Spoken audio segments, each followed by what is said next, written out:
This is KGW News at Sunrise. Portland City Council has voted in favor of a daytime camping ban despite strong pushback from local shelters. Coming up this morning, they explain how they came to their decision. Plus, my years of hard work is pretty much gone. Investigators are trying to figure out what started the fire that destroyed several small businesses in Clark County. We spoke with some owners who are trying to look past the devastation and now focus on Plan B. And we are also live this morning in downtown Portland. I have the Willamette River behind me, and I have snapdragons all around me. They are one of the participants in this weekend's dragon boat races here in downtown Portland. When I say snap, you say dragon. Snap! Dragon! Snap! Dragon! Let's try this one more time. When I say Brenda, you say Braxton. Brenda! Braxton! Brenda! Braxton! Brenda, Braxton, Christine, Rodney, and Christopher. We will have more with the Snapdragons coming up here on the Willamette River a little bit later this half hour. Drew, thank you. That's a first. I've never had my own cheer. Looking forward to hearing more from the Snapdragons. Don't get used to it. Oh, wow, Rod. A little jealousy over here. Way to start it off. You say sunny? I say sunny, you say skies. I say kind of. All right, sunny sky. Messed that one up. I'm not in a playing mood this morning. All right, here we go. We have, like yesterday, a lot of cloudiness up top. You can kind of see that from the Wells Fargo camera. 58 degrees. Here's a closer look at clouds over the West Hills and downtown. And a reminder that Fleet Week, pardon me, is underway. Temperature outside is 58 degrees. Going to be another dry day. And like yesterday, kind of a mix of partly sunny skies. I have a 69 at noon and just getting up to 80 for a high temperature. Here's Chris McGinnis. You mentioned Fleet Week. Today is the big one, the big day. This is when 7 ships come in. And so I wanted to give you the heads up that between 2 and as late as 6 p.m., there will be numerous bridge lifts of the Broadway, the Steel, and the Burnside Bridge. So if you want to avoid that, avoid downtown between 2 and 6 or use another route like maybe the Hawthorne or the Morrison Bridge. Right now the freeways are in pretty good shape, guys. I am watching one trouble spot that just popped up on the east side, getting word of a possible injury crash here out near 181st and Sandy Boulevard. I'll keep you posted on that. Thank you, Chris. We begin this morning with a new camping ban here in Portland. City leaders voted in favor of banning daytime camping from 8 a.m. to 8 p.m., and that takes effect in 30 days. Yeah, they hope it'll motivate people living on the streets to get the help that they need, while also tackling crime, rampant drug use, and garbage. Catherine Cook walks us through how it's all supposed to work. With that, I vote aye and the ordinance is adopted. Thank you. On Wednesday, the vote was 3-1 in favor of banning daytime camping in the city of Portland. The new ordinance proposed by Mayor Ted Wheeler bans camping on city property between 8 a.m. and 8 p.m. It also creates a complete camping ban on public property like parks, near schools, and in high-crash corridors. This decision was not difficult for me. Commissioner Dan Ryan was among the council's 3 yes votes. Commissioner Renee Gonzalez and Mayor Wheeler joined him.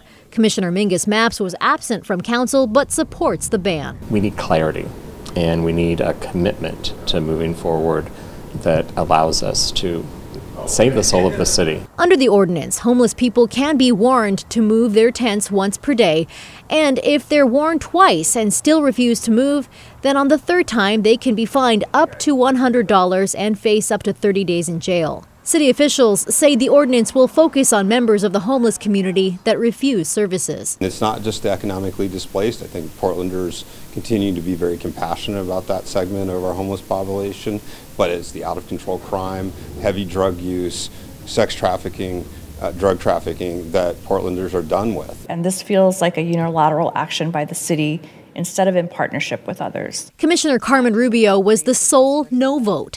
She believes the ordinance criminalizes homelessness and gets ahead of other critical efforts. And I felt like it was not good process to move forward on this policy when we don't yet have other initiatives online, public information about where people can go, and other essential steps that would ensure this was a success as intended. Rubio says she'll be watching and hoping things work out.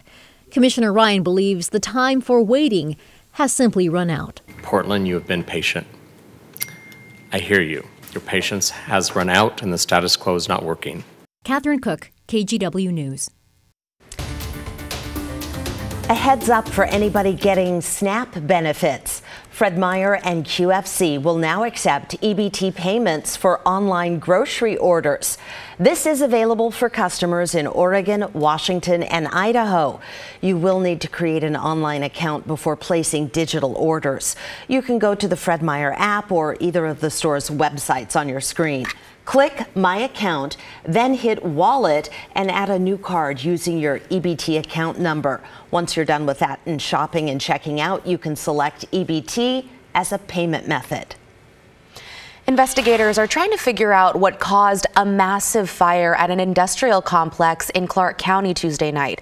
The building housed 7 different businesses. Devin Haskins talked with some of those business owners and joins us this morning. And Devin, they say they lost pretty much everything. Yeah, they did. 2 of the business owners I spoke with on camera say the fire destroyed everything inside. We're talking thousands of dollars worth of tools, painting equipment, and even a work truck. What was in that shop, of course, was one of our trucks and thousands of dollars of the tools. Every tool we have, every shovel we have. You know, I'm a paving contractor this morning without a shovel. That was the owner of Fox Coatings. He's an owner of an asphalt resealing business. Says they lost everything in that section of the building. From above, you can see the leveled destruction. On the ground, the raw motion taking over, some owners taking a look at what's left of their business. The owner there on camera you just saw told me off camera he lost everything in his custom car business and did not have insurance. The fire quickly engulfed this 110,000 square foot building. It was so intense, propane tanks burst, shot like missiles hitting a car and a boat. Luckily, no one was hurt. While they lost everything, the business owners tell me this has only slowed them down. I gotta keep moving. I gotta keep going, and honestly, I feel bad. I'm not gonna lie. I feel bad seeing this, and all my, my years of hard work is pretty much gone. You got 6 guys that work for this company today that are not working because of this. Yeah, 6 good guys. We'll get them. They'll be back. We'll get them back working tomorrow. We will. This is not Fox Coatings was not going to stop. The fire marshal tells KGW the blaze started in a storage area for an estate sale business and spread from there. Again, no word on the exact cause. Brenda? Devin, thank you. With our warm, dry weather, we are seeing more burn bans. Here's what 3 area fire districts are doing to prevent wildfires. Beginning today, Clark County has banned all land clearing and residential burning. That went into effect at midnight and lasts through September 30th. Then, 1 week from today, Vancouver will ban recreational fires, things like bonfires, within the city limits. Also, the Clackamas Fire District will reevaluate its backyard fire and agricultural burn ban, which was supposed to expire today. And then finally, the Tualatin Valley Fire District says it'll let the public know if and when it lifts a burn ban there. And take a look at this incredible video. The Kilauea volcano on Hawaii's Big Island erupting again. Wow, look at all that lava. The U.S. Geological Survey sent out the alert yesterday, but says no populated areas are being threatened. What you're looking at right now is a live look at that eruption this morning. The last time Kilauea erupted was in January. And you know what? This video just never gets old. It doesn't. We were there in 2016, and you can actually walk out there, not in this specific spot, but you see the rivers of fire, basically. And that's what you see. Yeah, those little... that lava that you walk on, that big black hard rock stuff, is like sharp as glass. I don't know how people did. I didn't get very far. I was like, I'm staying back from that. That's smart, yeah. I've been there when it's recent enough that you can still feel the heat when you walk around in some of those areas. A little scary. I mean, like being on a hot tennis court, but you can still, yeah. Here's a look at what is now 23 consecutive dry days. Today will become day 24. Still eyeing at least a chance of a dab next week on the 14th. There's still eyeing the chance of maybe a soaking bit of rain somewhere around the first day of summer. So none of those headlines have changed. And of course, the big one is dry weather continuing here on the west side. Now, we are seeing decent rain once again out across eastern Oregon. There's a big low down here. This is what happened yesterday. The circulation and the cloud flow from the showers and thunderstorms what I call debris clouds kind of keep pushing back to the west. And that's the reason we had the partly sunny conditions yesterday. We have those partly sunny conditions again today. So you can see that on the closer satellite picture. Pretty wet morning out around Baker City, and also a little bit of rain along 84 out in the Blue Mountains. You got a couple specks of rain in Jefferson County out there around Madras this morning. Futurecast at 9 in the morning shows the rain out east, shows a mix of cloudiness here on the west side.